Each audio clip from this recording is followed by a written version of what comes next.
I saw above me that in the skyway, saw below me that golden valley, the planet lay to me.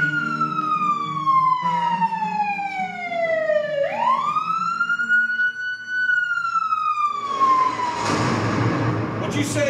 What'd you say, man? I'm what? I'm in trouble.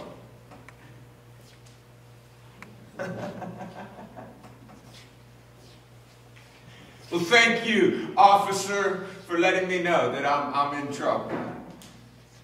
Come on, man. The characters from southeastern Ohio, you know, a country guy. So I was worried when I was in Queens, you know, and all these electricians are there coming to my play, or I was in Oakland, that, wow, how are these people going to, you know, receive this country guy? Let's just, you and me, get the record straight about one thing. She's my wife. Till the end. I kept my word. Till death do us.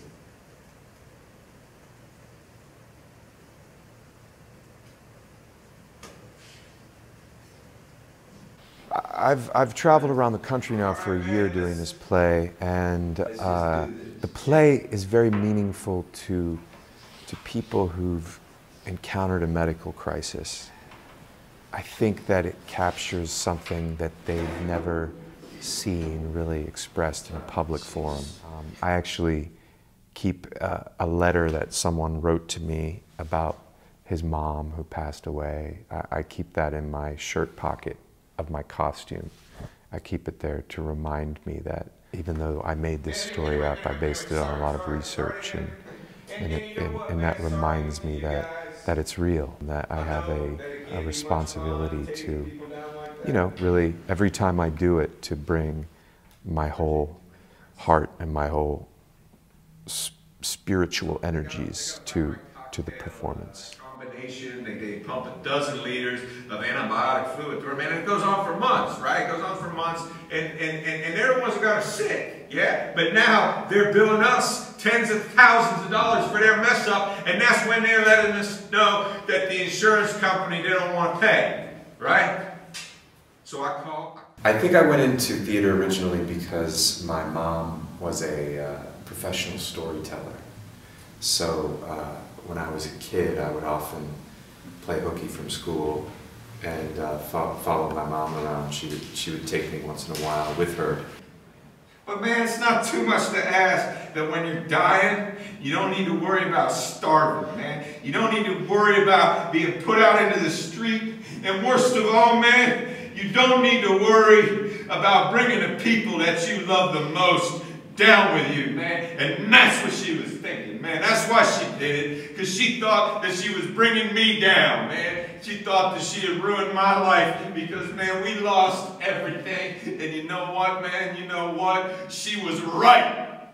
The inception of the piece came out of my own experience, the consequences for being a loser in America, right? For not winning winning the game are too high. I mean, if you want to write a novel and you want to be a painter, and you know, you're taking on some risk, right? You might be a starving artist, right? Well, let's not starve. Let's not starve, and let's not sentence people to unnecessary suffering because they can't get health care.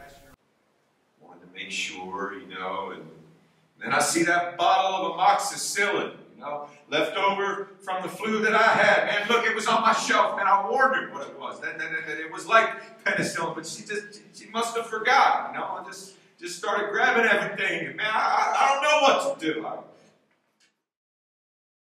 Yes, I've written other plays. This is the one that has been produced the most, and it's definitely something I want to do more of. Yeah.